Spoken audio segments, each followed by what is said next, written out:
नमस्कार, मैं नितेंद्र कुमार और आप देख रहे हैं समाचार टीवी। आप लोगों को बता दें कि अभी मेरा मौजूदगी जो है कि अभी बहुजन समाज पार्टी बीएसपी कार्यालय में है और आपको बता दें कि अभी जाने-माने कहिए नेता राम प्रवेश यादव जी हैं और आपको बता दें कि समाज के बीच जो समस्याएं होता है, उस समस्या को समाधान भी करते हैं। विशेष कई सारी बातों इनसे बातचीत करने के लिए अभी राम प्रवेश जी हैं। कैसे हैं सर? बहुत बहुत धन्यवाद आपके चैनल में।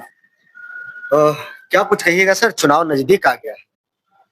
चुनाव नजदीक आ गया है, सारी पार्टियां अपनी अपनी दावे खेल रहे हैं। लोग भाग दौड़ की स्थिति पैदा है और इसी बीच से चुनाव आयोग जो है, चुनाव आयोग के आड़ में आगे कर बीजेपी सरकार, नरेंद्र मोदी की सरकार गरीब गुरबों को इस मतदाता सूची से नाम गायब कर संविधान को खत्म करने की साजिश कर रही है। जिससे व्यक्ति के नाम कट जाएगा, वो देश का नागरिक नहीं रहेगा, उसका राशन कार्ड नहीं रहेगा, उसको इंदिरा आवास नहीं मिलेगा, उसको उसका लड़का को किसी सरकारी स्कूल में एडमिशन नहीं होगा।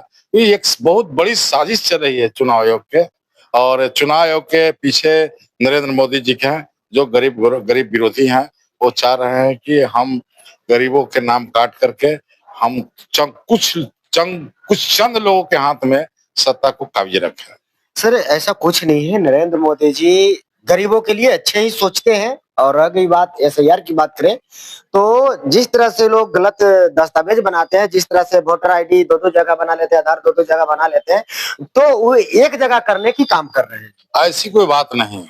अभी हम विक्रम विधानसभा के कम से कम 60 बूथ को मैंने मूल्यांकन किया है और प्रत्येक बूथ पर कम से कम 1 दर्जन आदमी जो जीवित है उसको मृत घोषित करके उसको नाम काट दिया गया है। अब बताइए, जिसको मृत घोषित कर दिया गया है वो तो वोट के अधिकार से वंचित हो गया। भीमराव अंबेडकर साहब जो गरीब गुरबों और सबको एक समान अधिकार दिए थे वोट के, उस वोट से तो वंचित किया गया। सर ये भी सवाल आ रहा है कि जो अब नरेंद्र मोदी जी अब ये भी बता रहे हैं लोगों को कि अब जाति पाति के करो विदाई, हम सब है भाई भाई।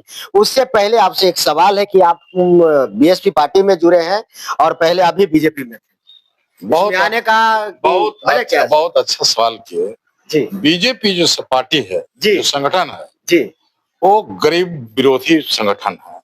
उसमें बैकवर्ड एसी एसटी ओबीसी के कहीं कोई कुछ नहीं है, कहीं कोई इज्जत नहीं है।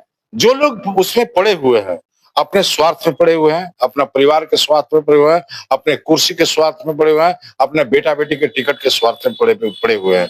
मैं जादव समाज से आता हूँ। जादव रामकृपाल यादव, नित्यानंद राय हैं, उनको उठा के देख लीजिए कि पटना जिला के कमेटी में एक भी जादव नहीं है। दानापुर जैसे पोप कहा जाता है, मधेपुरा के बाद दानापुर पोप विधानसभा कहा जाता है, दानापुर की कमेटी में एक भी जादव नहीं है। ये लोग झोला ढोने वाला जादव है, चाहे वो रामकृपाल यादव हो या नित्यानंद राय हो। और इसी वजह से मैं देखा कि संगठन में जादव को, गरीब को, एसी एसटी ओबीसी को कहीं कोई इज्जत नहीं है। इसलिए मैं बीजेपी को त्याग दिया और मैं अपने पुराने घर वापिस बहुजन समाज पार्टी में आया। तो सर आपने गरीबों की जब बात कर रहे हैं तो गरीबों का नेता भी तो उसमें है। जनक चमार हो गए, क्या कहते हैं, जीताराम मांझी हो गए, चिराग जी हो गए, सब तो उसी में है। अगर जनक जी और चिराग जी इस तरह की बात कहते हैं गरीबों के नेता हैं, गरीबों के नेता रामविलास पासवान थे, जिन्होंने 10% आरक्षण का विरोध किया था कि 10% आरक्षण जो है सवर्णों को नहीं देना चाहिए, लेकिन उनका बेटा उसको समर्थन किया। तो यहाँ गरीब के नेता कहाँ है? वो गरीब के खाल ओढ़े हुए हैं और गरीब के खाल ओढ़ करके वो अमीरों के गोद में बैठकर खेल रहे हैं। ऐसी कोई बात नहीं कि ये लोग गरीबों के नेता हैं। लेकिन बात तो गरीबों की करते हैं ना चिराग जी। तो चिराग जी गरीबों की बात करते हैं तो फिर गरीब की बात करते हैं तो गरीबों के साथ अन्याय क्यों हो रहा है? आज जितने भी वोट कटा है वो सब दलितों की ज्यादातर कटा है। मैंने बूथ का मूल्यांकन किया, 90% एसी एसटी का वोट कटा है। जो बेघर का वो देश का वो नागरिक नहीं रहा।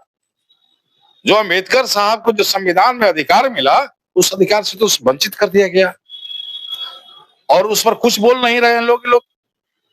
सर ये मैं नहीं, चिराग पासवान जी कहते हैं कि अगर दलितों पर किसी तरह का अगर समस्या आया तो ये चिराग पासवान कभी बर्दाश्त नहीं करेगा। झूठ बोलते हैं, सिर्फ वो वोट की राजनीति करते हैं।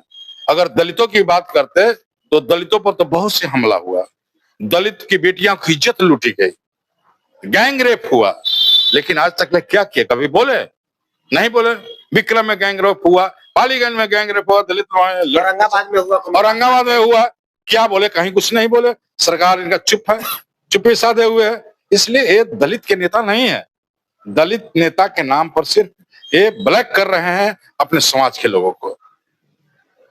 क्या कहेंगे सर, 2025 फिर से नीतीश आ गए? नीतीश तो अब कभी बनेंगे नहीं, ये तय है। ये तय है कि नीतीश अगला मुख्यमंत्री नहीं बनेंगे।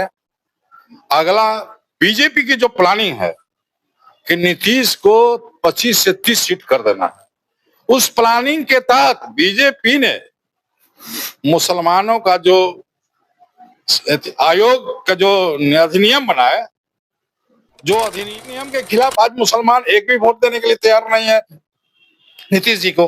और नीतीश जी के 15 से 16 सीट मिथिलांचल में जीता हुआ था, जहां मुसलमानों की बहुसंख्यक वोट है और मुसलमानों के वोट से जीते थे। और जो ये अधिनियम लाए नरेंद्र मोदी जी, जिसको समर्थन नीतीश कुमार के, इसलिए मुसलमान खफा है। इसलिए नीतीश कुमार को इतना छोटा कर देगा बीजेपी, इतना प्लानिंग कर रही है। आज कह रहे हैं लोग कि बोलने के लिए क्या बोल देते हैं, कहाँ औरत को कहाँ धरना है, कहाँ धर लेते हैं। इसको सोशल मीडिया पे इतना वायरल कौन कर रहा है? आरएसएस के लोग कर रहे हैं, नीतीश कुमार को बदनाम कर रहे हैं। फिर बिहार में जितनी हत्या हो रही है, लाइन ऑर्डर खराब है, कौन कर रहा है? नीतीश जी को सुशासन की सरकार है। सुशासन के सरकार में नीतीश जी को नेटाने का काम कर रहा है बीजेपी।